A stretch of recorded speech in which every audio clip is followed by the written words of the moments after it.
मैं माना की थी या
कलाकार में छटा फटा प्यास से भूखे मर रहा हूँ।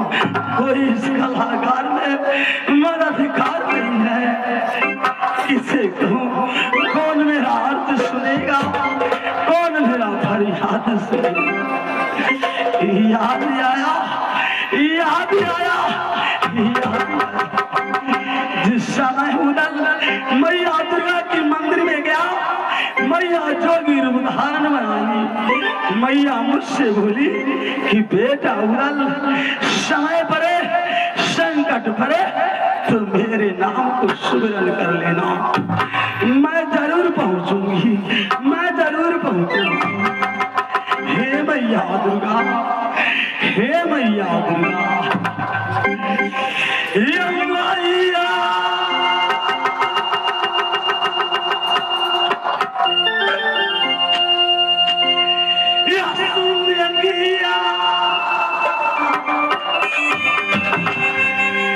जागा जाननी दुर्गा ज्ञानदाला पुजारी आजा सका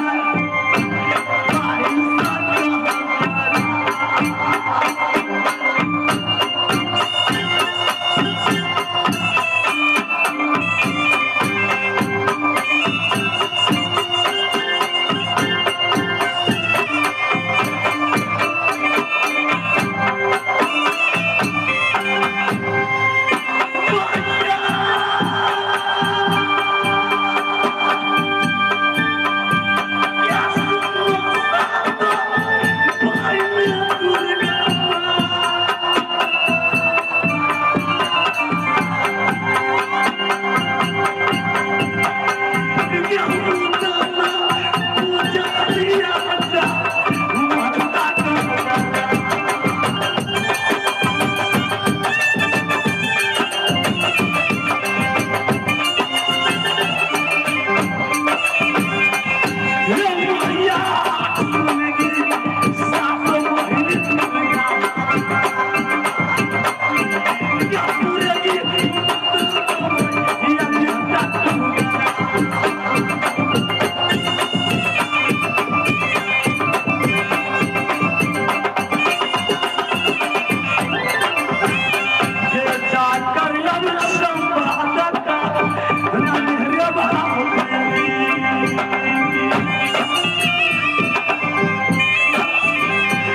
मुझे याद कर रहे हैं।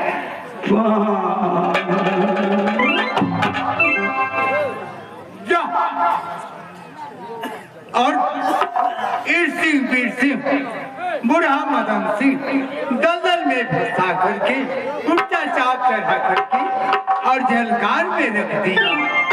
बेटा उधर माँ हाथ लगा रहे हैं। बेटा उधर माँ दुर्गा मैया प्रणाम। रे यही दिन रचना बेटा तुमको मैहर मेरे पाराजी मैया के बचाना रा भागाना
मेरी भाभी सोना को खबर ना देगी, साथ साथ राज बनारस दादा सजत को खबर ना देगी।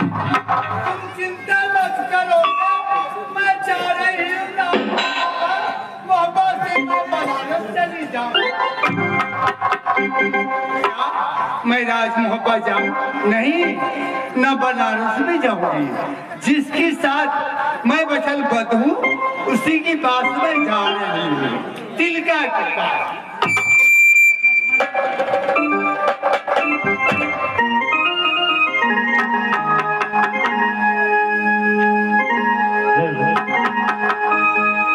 सरवन मारल गेल हई माता पिता के करान में,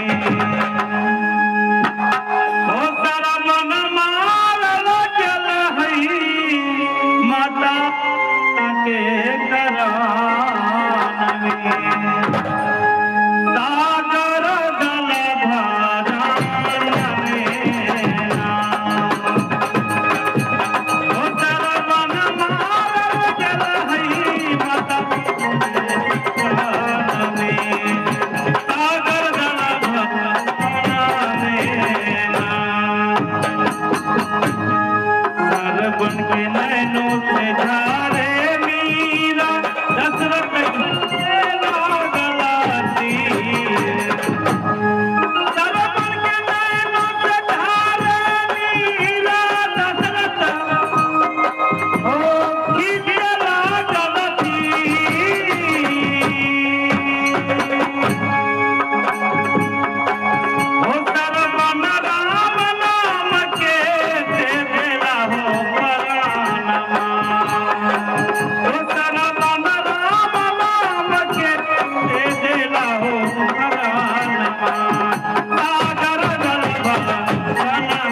माँ जगदम्बा मेरे साथ वचन बनाई कि बेटी तिलका तुम 8 रोज धैर्य बांध कर रहो माँ इस गाजरा में।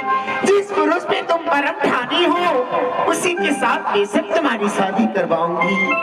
लेकिन आज 10वें रोज बीत गई, माँ का कुछ अता पता नहीं।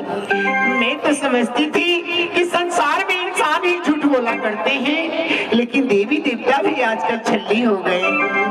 हे माँ जगदम्बा ये लौटो जागा दम्बा सात महीने के दुर्गा बाचना बना के जमैया पीछे मुड़ना।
भवन और तिलका अपने भवन में खड़ी है, कोई बात मालूम नहीं। ए तिलका ग्योपाली से कुमारी अब गाजर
माँ बोलेगी?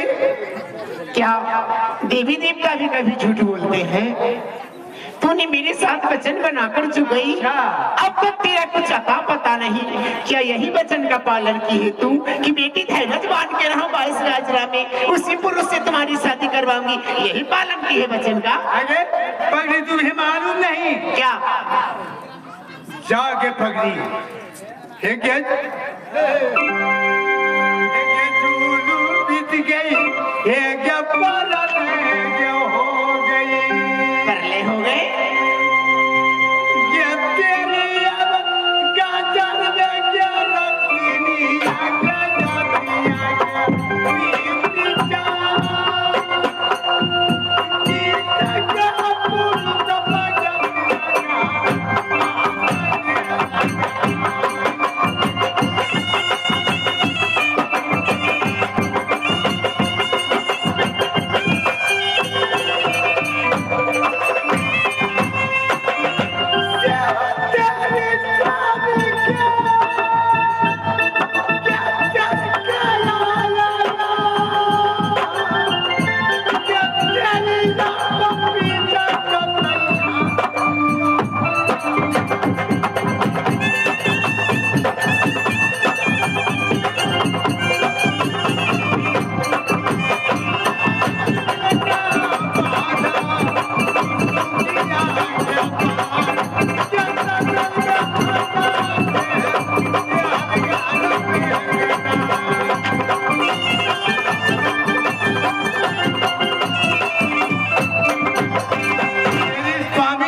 जरा में तेरे पिताजी भैया जी कसर परम चंडाल है, अपने शौक तकता है लेकिन तुम्हारी शौक भूल गया।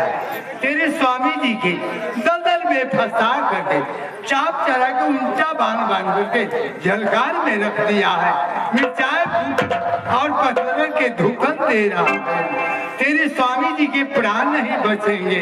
तुम जल्दी जाएगी जहलगार से छुड़ा के जाएगी, तो अपने स्वामी जी से मिलेगी, तो हागिन बनेगी, दुल्हन बनेगी, डोली में बैठ के तुम मोहब्बत चले जाएगी। जल्दी जाएगी। माँ ये तुम क्या कह रही हो कि मेरे स्वामी जी राजमोह से चलकर 22 राजरा में आए? रोज बीत गया और मेरे पिताजी मालूम नहीं माँ, मैं तो महल में रहने वाली हूँ, भला इस संसार में क्या हो रहा है मैं क्या जानूं?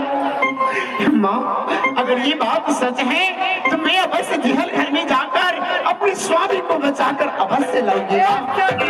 बेटी मैं क्या झूठ बोलती हूँ? मेरी बचन का बुरे खाने जाने वाली है। तुम जल्दी जाएगी, जलगार से सोना की लाएगी, जब स्वामी के प्राण बचेंगे तुम सुहागिन बनेगी, ठीक है माँ, तुम्हारी बात मैं मानती हूँ, मैं अवश्य जाऊंगी जिहल घर में। चोरी चोरी देगा बहाना, चोरी चोरी देगा बहाना, दीदी भैया सब लगा बड़ा बजा, जिहाना ये घर भागे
जो भाभी रामकली के महल में आए थे और भजन भाव सुनाए थे। मैं भी कितनी पागल हूँ कि मेरे स्वामी योगी कर भेष में 22 गाजर में आए और मैं उसे पहचान न सकी। ठीक है, पहले मैं इसे कारागार से छुड़ाती हूँ, फिर इससे कुछ बातें करूँ।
देखिए, मैं आपकी कोई पहचान वाली नहीं हूँ। मैं इसी बाईस गाजरा की रहने वाली बूढ़ा मदन सिंह की बेटी ईर सिंह वीर सिंह की बहन राजकुमारी तिलका हूँ। और मैं राजकुमारी तिलका, इस कारागार जेल से तुमको निकाली है क्या? इस कारागार से तुमने बाहर निकाली और पानी तुमने पिलाई है। देखिए, मैं माफी चाहती हूँ कि मेरे पिताजी मेरे भैया जी जो आपके साथ जाति की है उसके लिए आप मुझे क्षमा करें। हे राजकुमारी तिलका, क्षमा मैं मांग रहा हूँ, क्षमा मैं मांग रहा हूँ। हमारी दुनिया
दल को खोज लेना या पानी के बदला मैं खून बहा लूंगा। देखिए, आप बारंबार हाथ जोड़कर मुझे शर्मिंदा कर रहे हैं और आप जो कह रहे हैं कि किसी मुसीबत में अगर काम आ सकूं तो मुझे खोजना, ऐसा नहीं है। मैं तो आपके प्राण इसलिए बचाई हूँ क्योंकि मैं तो आपके चरणों की दासी हूँ, मैं आपकी सेविका हूँ, आपकी अर्धांगिनी हूँ। क्या सुनाई? हे बादशाह, ये कौन हम खरीदने में मेला काबुल में गया, ये कौन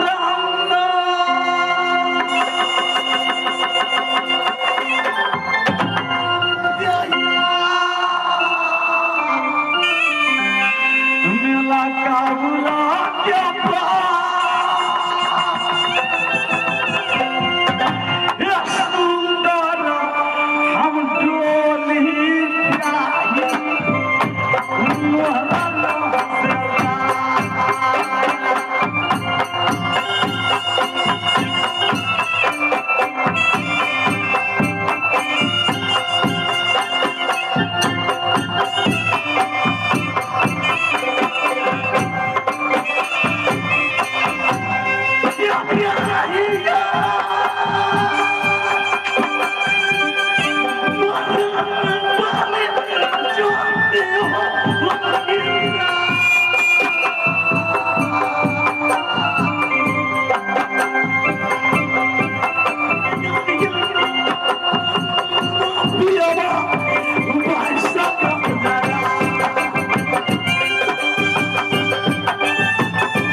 राजकुमारी तिलका, मैं एक शादीशुदा महापा निवासी उदय चंद हूँ। मेरी सुंदर ब्याही मोरन वाली राजमहल गाँव में बैठी है, 10 लाख दे मैं विनती करता, तुम क्षमा करेगी, तुम मेरी दुल्हन नहीं बन सकती। सुनिए, मुझे आपके बारे में सब कुछ पता है कि आपके घर में क्या है क्या नहीं है।